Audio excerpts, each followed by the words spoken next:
안녕하세요, 여러분. 오늘도 저희 방송에 많은 분 와주셔서 감사합니다.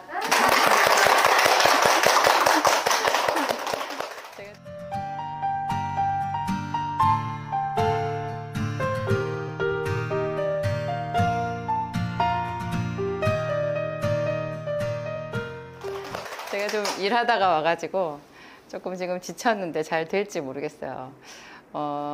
전화 받으시는 우리 약국에 여러 주인님들이 계시거든요. 저분들이 이제 여러분들의 생생한 그런 문의를 매일매일 접하니까 일반 대중들이 가장 궁금해하는 것들을 제일 잘 파악하고 있는 분들이에요. 저분들께서 오늘 중요한 질문이 있다고 해서 제가 지금 그 주제로 영상을 제작하고자 지금 여기 앉아 있습니다. 질문해 주세요.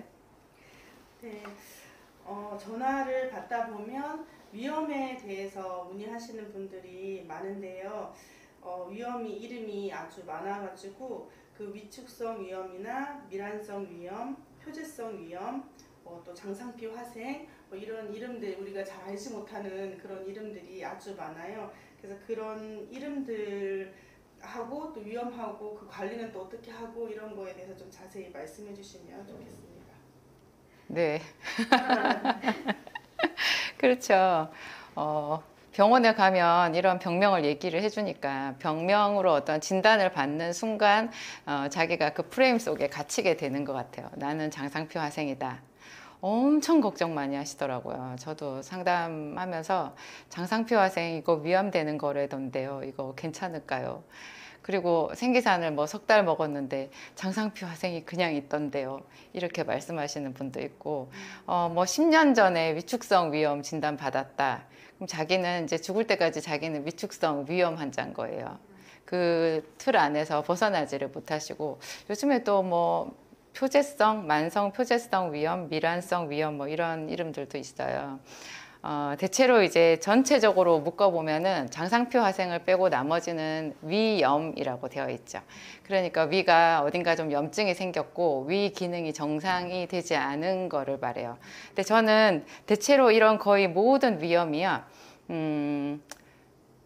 내시경 검사를 해서 어떤 징후가 있어가지고 나타나는 그런 진단명이거든요. 근데 그 내시경 검사보다 훨씬 더 중요한 것은요, 그분 자신이 느끼는 자기 불편함 정도예요.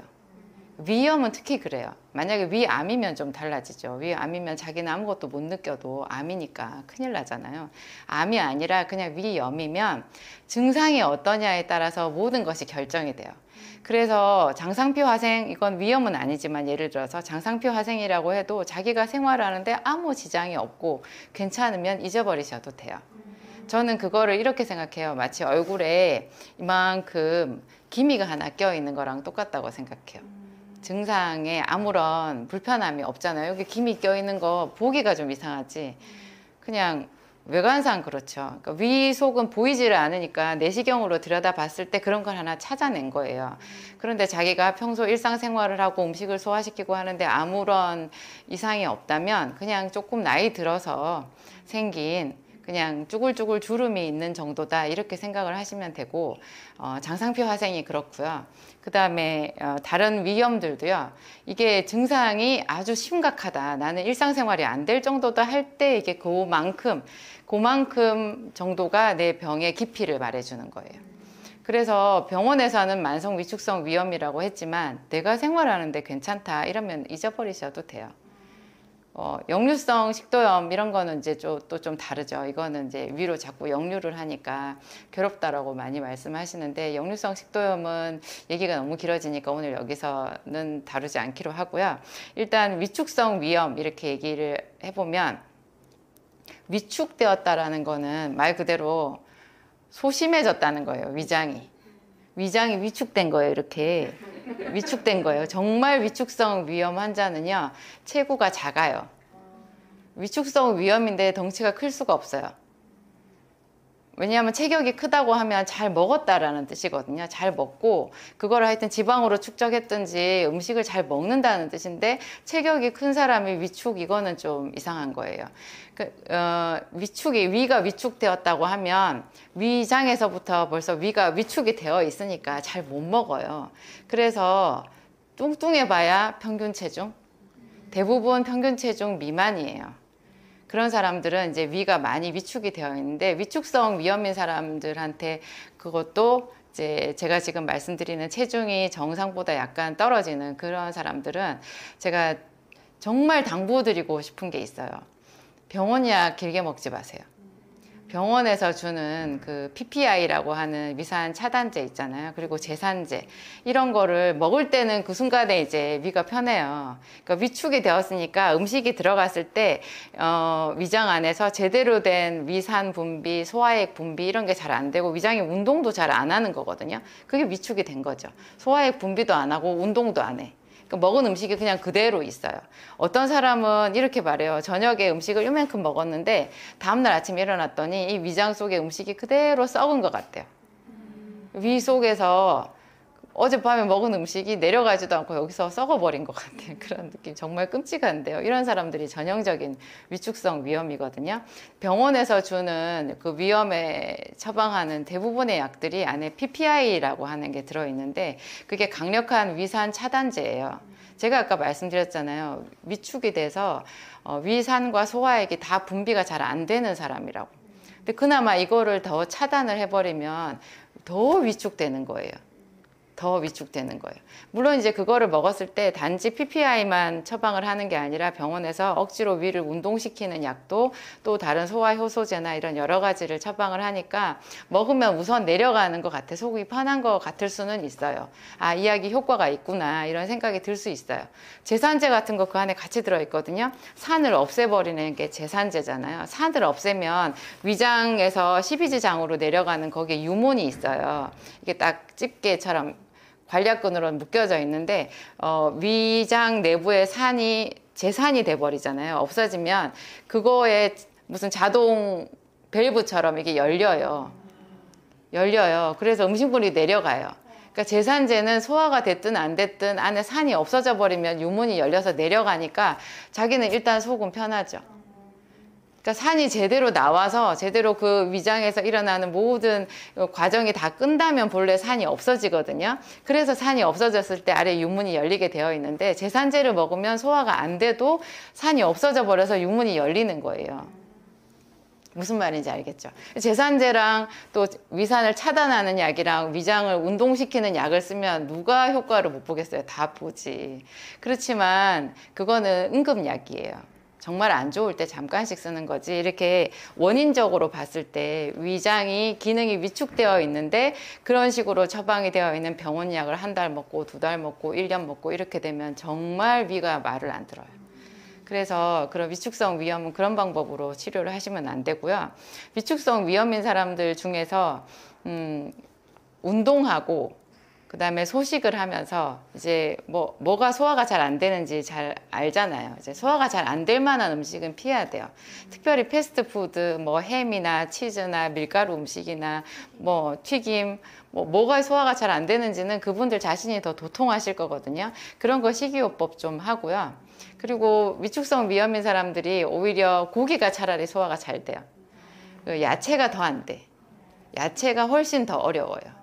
이런 거는 좀 상식으로 알고 계시면 좋고 어차피 먹는 양이 많지 않으니까 저는 본래 육식을 잘 권하지는 않는데 이만큼씩 먹는 거 야채보다는 고기 위주로 해서 좀 담백하게 식사를 하시는 것도 좋은 방법인 것 같고 치료를 자기 자연요법으로 치료를 하시는 분들 보면 레몬즙으로 치료했다는 사례가 아주 많아요. 저는 그 레몬즙 대신에 비타민C를 권하거든요. 레몬즙으로 어떻게 위를 치료해요? 레몬 엄청 시잖아요. 그게 신기에 들어가서 위산 분비를 촉진하는 거예요. 병원에서는 제산제를 쓰고 위산 차단제를 쓰는데 그거를 쓰면 위가 더 위축되죠. 근데 위축성 위염이 있으면 하여튼 위 벽에 염증이 있다는 건데 어떻게 레몬즙 같은 걸 먹고 그러면 더 자극이 되지 않아? 비타민C 먹으면 그게 신계에 산이 들어가서 더 쓰릴 텐데 오히려 좋아요. 왜 그러냐면 위산이 나올 때 위벽 보호제도 같이 나와요. 우리 위장은 그렇게 돼 있어요. 근데 이게 모든 것을 산도 안 나오고 이렇게 되면요, 이 위장 못 쓰는 위장 되는 거예요. 위벽 보호제도 안 나오고 그냥 점점 더 위축이 되거든요. 그러니까 오히려 약간의 자극요법인 거죠. 레몬즙을 먹거나 비타민 C를 먹는 것은 약간의 자극을 줘가지고 위가 좀 운동을 하게끔. 너무 강한 산을 쓰고 뭐 맵고 짜고 이런 걸 먹으면 이제 그 위장은 큰일 나죠. 그렇지만 약간의 그런 자극을 주는 게 이런 오래된 위축성 위염을 치료하는 데는 더 도움이 되고요.